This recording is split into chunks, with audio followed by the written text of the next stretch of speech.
अस्सलाम दोस्तों, इनसाइड पे मौजूद फखर में खुश आमदीद। इमरान खान ने 25 मई के लिए इस्लामाबाद की कॉल दे दी और उनका ये कहना था कि तुसी पहुंच जाओ, मैं पहुंच जाऊंगा, मैं 3 बजे आपका वहां पर मुंतज़िर रहूंगा और आपका इस्तकबाल करूंगा और उसके बाद फैसला इमरान खान साहब ने करना है कि आगे क्या करना है। क्योंकि आज की प्रेस कॉन्फ्रेंस जो उन्होंने पेशावर में की, वहां पर उनकी कुछ बॉडी लैंग्वेज में वो अग्रेशन नहीं था जो उनकी शख्सियत का खासा है। और ख़ासतौर पर जब वो लॉन्ग मार्च का ऐलान करने का उन्होंने फैसला किया था कि जनाब इस महीने लॉन्ग मार्च होगा, तब वो बहुत ज़्यादा अग्रेसिवली थे। अब देखना यह है कि क्या जो बैक चैनल उनके साथ राब्ते हुए हैं, उन बैक चैनल राब्तों में उनको कोई पैगाम दिया गया है या उनको यह कहा गया है कि भाई आपने लिमिट्स को क्रॉस नहीं करना, क्योंकि अगर आपने लिमिट्स क्रॉस की तो फिर इसके कॉन्सिक्वेंसेस होंगे। क्योंकि राना सनाउल्लाह साहब वफाकी वज़ीर दाखिला इस बात का इजहार कर चुके हैं, बरमला इन्होंने इस बात का इजहार किया कि आपने मुझे इजाज़त देनी है, मुझे सिर्फ आपने ये कहना है कि लॉन्ग मार्च ना हो, 20 लाख क्या मैं तो 20 बंदे नहीं निकलने दूंगा और शेख रशीद को तो मैं लाल हवेली के बाहर किले से बांध दूंगा। ये उन्होंने ऑन रिकॉर्ड बात की है, लिहाजा ये मैं आपके साथ बात कर रहा हूं। आज की प्रेस कॉन्फ्रेंस के अंदर अगर हम देखें पेशावर में जो उन्होंने कोर कमेटी के इजलास के बाद की, वहां पर बुनियादी तौर पर जो उनका मुतालबा था वो फौज के साथ था और बाज़ाब्ता तौर पर उन्होंने फौज का जिक्र किया। उनका यह कहना था कि मैं हुकूमत से मुतालबा नहीं कर रहा, मैं फौज से मुतालबा कर रहा हूं कि इलेक्शंस की तारीख का ऐलान करें और ये बताएं कि असम्बली ने तहलील कब होना है। एक जानिब वो फौज से मुतालबा कर रहे थे तो उसके साथ ही अब वो ये मुतालबा भी कर रहे थे कि अगर आप न्यूट्रल हैं तो न्यूट्रल ही रहें, इस मामले में मत आएँ। अब एक जानिब अगर फौज से मुतालबा किया जा रहा है कि वो इलेक्शन कराएं, दूसरी जानिब वो उनसे कह रहे हैं न्यूट्रल रहें, तो ये है वो इस वक्त इमरान खान साहब के जहन में पाई जाने वाला एक कन्फ्यूजन जो अब उभर के सामने आ रहा है। इस कोर कमेटी के इजलास से पहले कुछ बैक चैनल राब्ते भी हुए हैं और उन बैक चैनल राब्तों के जरिए कुछ पैगाम रसानी भी हुई है। ये जो आज की प्रेस कॉन्फ्रेंस और उसके ऐलान और उसके जो मुमकिन तौर पर जो फैसले हैं उसके ऊपर मैं आपसे बात करूंगा, लेकिन उससे पहले बात करते हैं बैक चैनल राब्तों की, क्योंकि उन बैक चैनल राब्तों के जरिए पाकिस्तान तहरीक इंसाफ ने इस्टेब्लिशमेंट को कुछ तजावीज़ दी हैं और उन तजावीज़ की रोशनी में उनका यह कहना है कि ये तजावीज़ आप 25 मई तक हुकूमत के साथ इन इशूज़ पर बात कर लें। अगर कोई डेडलॉक जो है वो ख़त्म होने की कोई उम्मीद बनती है तो फिर हम 25 मई को एक जलसा करेंगे कश्मीर हाईवे पर और उसके बाद उसको डिस्कस कर देंगे। लेकिन अगर ये आपकी तरफ से हमें कोई पॉजिटिव जवाब नहीं मिलता तो फिर उसके बाद 25 मई को ही फैसला किया जाएगा कि आगे क्या करना है। इमरान खान साहब ने बुनियादी तौर पर जो मुतालबात या जो तजावीज़ दी हैं इस्टेब्लिशमेंट को बैक चैनल राब्तों के ज़रिए, उसमें यह कहा गया है कि हमें इलेक्शंस की तारीख दे दें, चाहे वो नवंबर की है चाहे वो दिसंबर की है, इलेक्शन की एक तारीख दे दें ताकि फेस सेविंग मिल सके। और आपको मालूम है कि फेस सेविंग के बगैर अगर इमरान खान साहब वापस आएंगे तो बिल्कुल 2014 की ही तारीख दोहराई जाएगी, जहां पर 126 दिन का धरना दिया गया था इमरान खान साहब की तरफ से और उसके बाद उनको खाली हाथ उस धरने को ना सिर्फ समेटना पड़ा था बल्कि वापस भी आना पड़ा था। और उसके बाद जो नवाज शरीफ साहब की गवर्नमेंट थी वो इमरान खान साहब ना उसको हिला पाए थे ना उसको घर भेज पाए थे। अलबत्ता नवाज शरीफ साहब की गवर्नमेंट अगर गई थी तो वो पनामा केस की वजह से ही गई थी, उसके अंदर धरने का किसी भी किस्म का कोई अमल दखल शामिल नहीं था। अब जो तजावीज़ दी गई हैं इमरान खान साहब की तरफ से, पूरा एक प्रपोजल्स हैं जिसके अंदर ये कहा गया है इलेक्शन की तारीख अगर हमें मिल जाती है तो फिर हम इस हुकूमत के रास्ते में किसी भी किस्म की उस तारीख तक रुकावट नहीं डालेंगे। ना सिर्फ ये बल्कि उनका यह कहना है कि हम असम्बलियों में भी वापस आ जाएंगे और मुमकिन जो हुकूमत इंतखाबी इस्लाहात करना चाहती है उस इंतखाबी इस्लाहात में कायमा कमेटियों के अंदर और नेशनल असम्बली के अंदर वहाँ पर शरीक होंगे। बजट के अंदर भी हम मौजूद होंगे, बजट सेशन के अंदर तजावीज़ भी देंगे। उसके साथ साथ इमरान खान साहब मौजूदा इलेक्शन कमीशन के तहत इलेक्शंस नहीं चाहते और उन्होंने इस बात की तजवीज़ भी दी है बैक चैनल राब्तों के ज़रिए कि जनाब अगर हमें हमारा जो बुनियादी इशू है अगर उसको रिजॉल्व कर दिया जाता है तो उसके बाद इलेक्शन कमीशन की तंजीमें 9 में भी ताउन देने के लिए तैयार है। यानी इमरान खान साहब हर एक एक्सटेंट तक जाने के लिए तैयार हैं, हर एक यू टर्न लेने के लिए तैयार हैं। शर्त सिर्फ इतनी है कि इलेक्शन की तारीख देकर मुझे फेस सेविंग दी जाए। यानी अब जो मुलाकात होने जा रही है जिसका जिक्र मैंने आपके साथ पिछले वीलॉग में किया था, उस मुलाकात के अंदर ये जो इश्यूज़ हैं इसको डिस्कस किया जाए आएगा मुमकिन तौर पर, ये नहीं मैं कह रहा कि 100% इसमें अंडर डिस्कशन आएगा, अलबत्ता ये जो प्रपोजल्स हैं ये प्रपोजल्स ज़रूर टेबल पर होंगी और ये बताया जाएगा शहबाज शरीफ साहब को कि जनाब ये बात हुई है, अब आप बताएं कि इसके ऊपर आपकी तरफ से क्या राय है ताकि इसको मामले को लेकर आगे चला जाए। अलबत्ता ये जो दावे किए जा रहे हैं कि जनाब ये जो लॉन्ग मार्च है बहुत ज़्यादा खूनी होगा, इसके ऊपर इमरान खान साहब ने अपनी प्रेस कॉन्फ्रेंस में भी जिक्र किया। उनका ये कहना था कि हम पुरअमन लोग हैं, पुरअमन एहतजाज करना चाहते हैं और हम पुरअमन ही रहेंगे, हमारी तरफ से ये मुकम्मल तौर पर ये उन्होंने गारंटी दी है। अब अगर इमरान खान साहब की तजावीज़ का एक नज़र अगर हम जायज़ा ले लें वैसे ही कि इलेक्शंस की तारीख का ऐलान, तो इलेक्शन की तारीख का ऐलान करने से पहले का जो अरसा है यानी अब से लेकर, मिसाल देता हूँ फॉर एग्ज़ाम्पल, अगर हुकूमत ये तय करती है कि उन्होंने अगले साल मार्च में सपोज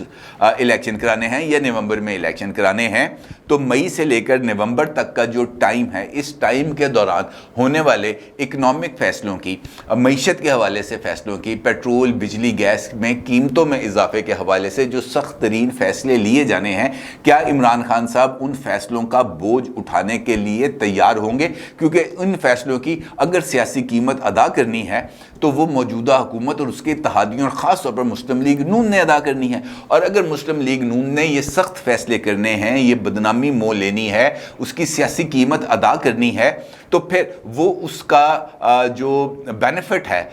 वो कैसे हासिल कर पाएंगे? यकीनी तौर पर तल्ख फैसले करने की कीमत है वो अदा करनी पड़ती है, लेकिन इन द लॉन्ग रन अगर वो जो पॉलिसीज़ हैं वो सस्टेन कर जाती हैं, वो कामयाब हो जाती हैं, तो उसके बाद जो स्पाइक है वो नीचे की तरफ आता है, वो टूटता है, कर्व ख़त्म होता है और उसके बाद लोगों को रिलीफ देने के अमल का आगाज़ होता है। अगर 6 महीने तक पॉलिसीज़ चलती हैं तो अगले 6 महीने उन पॉलिसीज़ के नताइज आना शुरू होते हैं, यानी ये प्रोसेस तकरीबन 1 साल तक मबनी रहेगा। और अगर ये 1 साल तक चलेगा तभी मौजूदा हुकूमत इंतखाबात में जाने के काबिल हो सकेगी। लेकिन अगर तल्ख फैसले करने के बाद इलेक्शंस में जाना है तो ये मुस्लिम लीग नून के लिए एक घाटे का सौदा होगा और मुस्लिम लीग नून और दीगर इत्तेहादी जमातें यकीनी तौर पर ये घाटे का सौदा तो इस वक्त करने की पोजीशन में नहीं है और ना ही वो घाटे का सौदा करना चाहेंगी। और इस बात का तो बरमला तौर पर अब इजहार भी किया जा रहा है कि इमरान खान साहब की हुकूमत की जो नाकामियां हैं उसका टोकरा, उसका वजन हम क्यों उठाएं? वो जिसने किया है, जो उसका जिम्मेदार है, वो उसका वजन भी उठाए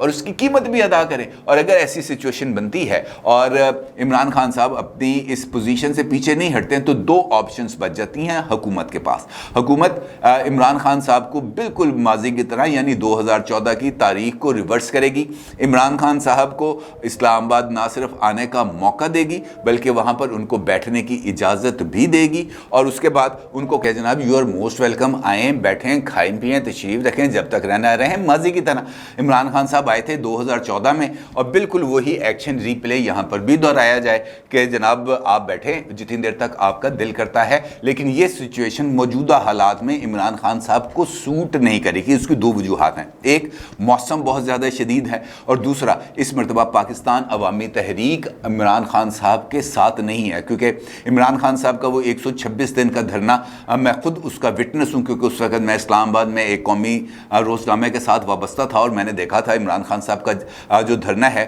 वो अमूमी तौर पर शाम 7 बजे स्टार्ट होता था तो रात 10 बजे ख़त्म हो जाता था और इस दौरान तकरीरें होती थीं, बाकी जो म्यूज़िक था वो चलता था। अलबत्ता जो धरना था, जो हकीकी मानों में धरना था, वो ताहिरुल कादरी साहब ने दिया था। उनके 8-10 हज़ार बंदे सुबह से लेकर रात तक और रात से लेकर सुबह तक ना सिर्फ वहाँ पर मौजूद होते थे बल्कि ताहिरुल कादरी साहब भी 1 मिनट के लिए धरना छोड़ के नहीं गए, माँ सिवाय उस मौके पर जब उस वक्त के chief of army staff general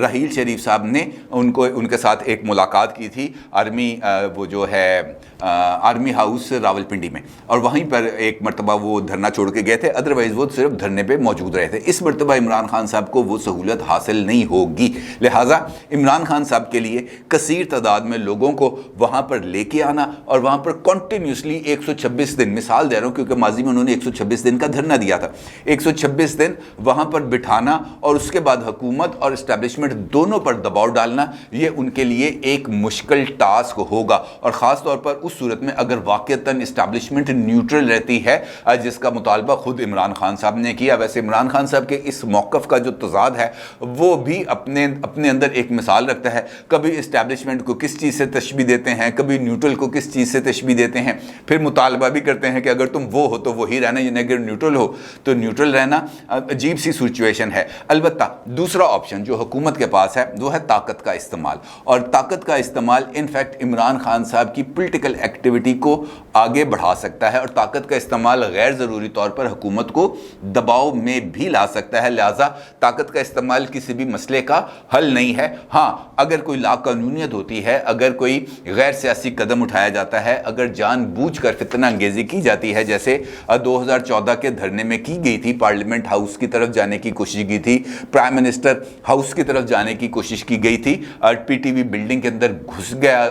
गया थे ये तमाम लोग, तो ऐसी सूरत में तो कानून को हरकत में आना पड़ेगा। लेकिन अगर ऐसा नहीं होता तो फिर यकीनी तौर पर इमरान खान साहब को वहां पर आने में भी किसी किस्म की कोई रुकावट नहीं डालनी चाहिए, कोई कंटेनर सिटी इस्लामाबाद को नहीं बनना चाहिए। इमरान खान साहब वहां पर आएँ और वहां पर आके बैठें। अब सवाल यह पैदा होता है कि इमरान खान साहब की स्ट्रेटजी क्या होगी। इमरान खान साहब पाकिस्तान तहरीक इंसाफ की आज की कोर कमेटी में मौजूद शख्सियात की तरफ से इस बात का इजहार किया गया है कि इमरान खान साहब इस वक्त ये जो 25 मई की कॉल है उसको लेकर दो स्ट्रेटजीज़ उनके ज़हन में है। पहली कि अगर वहाँ पर अच्छी खासी तादाद के अंदर लोग मौजूद हो जाते हैं, लोग आ जाते हैं, और कश्मीर हाईवे जिसको श्रीनगर हाईवे का नाम दिया गया है, वो जो लोग इस्लामाबाद को जानते हैं वो देखते हैं कि वो एक बहुत बड़ी जगह है, बहुत खुली सड़क है, और वहां पर अगर लोग थोड़े हों तो वो भी एक्सपोज हो जाएंगे, और अगर ज़्यादा हों तो भी उसको छुपाया नहीं जा सकता। इमरान खान साहब अगर वहाँ पर अच्छी खासी 50,000, 60,000, 1 लाख के करीब अगर लोग लेके आ जाते हैं, और चूँकि ये 25 मई की कॉल है, लिहाजा ज़्यादातर इम्कान ये है कि लोग केपी के और पंजाब से ही वहाँ पर आएंगे, और ये इमरान खान की स्ट्रेटजी का हिस्सा है, क्योंकि बाकी दो सूबों के लिए उनकी स्ट्रेटजी अलग है, वो मैं भी आपको आगे चल के बताता हूँ। इन दोनों से लोग आएंगे, और अगर इमरान खान साहब की तवक्कुआत के मुताबिक लोग वहाँ पर इकट्ठा हो जाते हैं तो इमरान खान साहब रात को वहां पर जलसा करेंगे और उसके बाद आगे बढ़ने का फैसला कर सकते हैं, क्योंकि इस मर्तबा उनकी कॉल अभी तक डी चौक की नहीं है, और लॉन्ग मार्च की भी कॉल नहीं है, अभी तक धरने की कॉल भी नहीं है। मीडिया पर धरने का लफ्ज या लॉन्ग मार्च का लफ्ज चल तो रहा है, लेकिन इमरान खान साहब की प्रेस कॉन्फ्रेंस के अंदर उनका यह कहना है कि आपने 25 तारीख को इस्लामाबाद आना है, और किसी भी लीडर की तरफ से जो अल्फाज का इस्तेमाल है वो अगर सोच समझ कर ना किया जाए तो वो उसके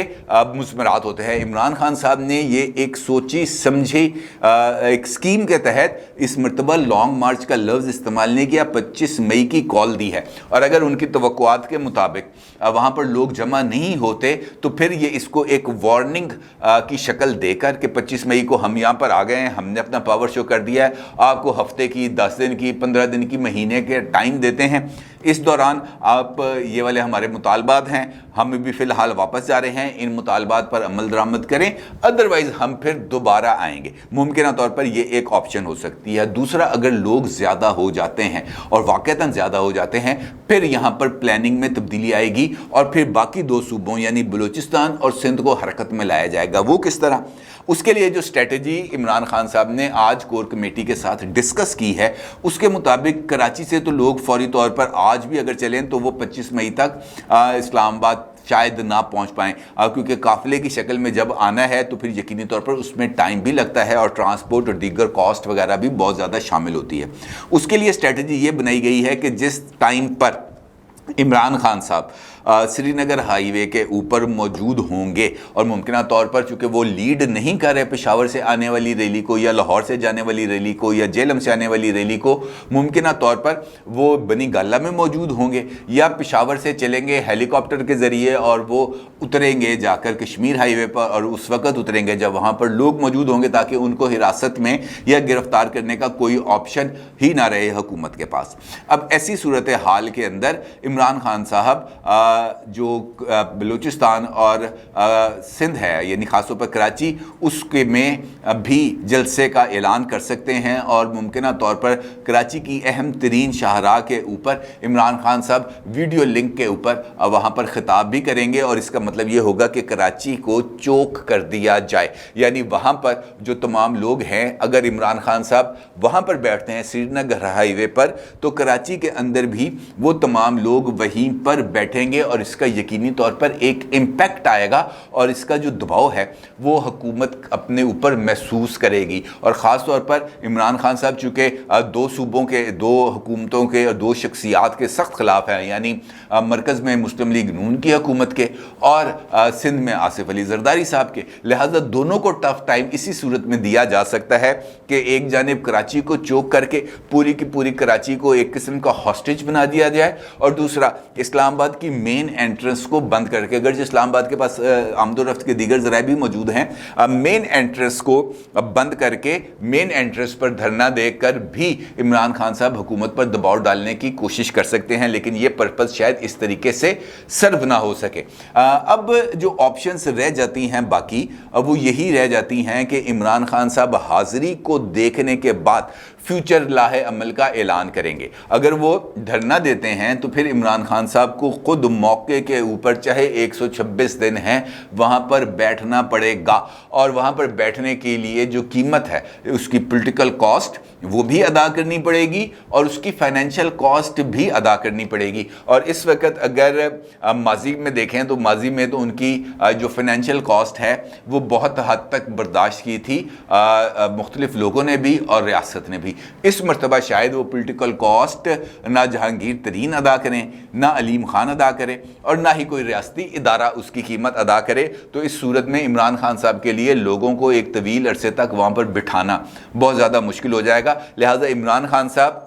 जो मंसूबा बना रहे हैं वो कुछ हफ्ते 10 दिन से ज़्यादा का नहीं है और ये भी उस सूरत में है जब लोग वहाँ पर जमा हो जाएंगे। लेकिन अगर लोग वहाँ पर जमा नहीं होते तो एक जलसा, एक अलामती एहतजाज और उसके बाद अगली वीक की कॉल या 10 दिन की कॉल और इस दौरान एक मौका कि जनाब आपको फाइनल मौका दे रहे हैं, इसके दौरान अगर काम करेंगे वेल एंड गुड, अदरवाइज आप जाने और हम जाने। और ये अमूमी तौर पर ये पॉलिटिकल टैक्टिक्स हैं जो इस्तेमाल किए जाते हैं। अब अगर लॉन्ग मार्च का इमरान खान साहब ने जिक्र नहीं किया तो वो भी डेलिब्रेटली जिक्र नहीं किया। अगर आपने उनकी प्रेस कॉन्फ्रेंस नहीं देखी तो आप यूट्यूब पर जाकर उनकी प्रेस कॉन्फ्रेंस को देखें और प्रेस कॉन्फ्रेंस में जो स्टेज पर शख्सियात बैठी थी, अगर आप उनकी बॉडी लैंग्वेज को नोट करें तो मेरा ख्याल है कि न्यूट्रल्स की तरफ से कोई पैगाम दिया गया है इमरान खान साहब को। मेरी राय है, हो सकता है मैं गलत हूं, लेकिन बज़ाहिर मुझे ऐसा लग रहा है कि कोई पैगाम दिया गया है और शायद लिमिट्स में रहने का पैगाम दिया गया है।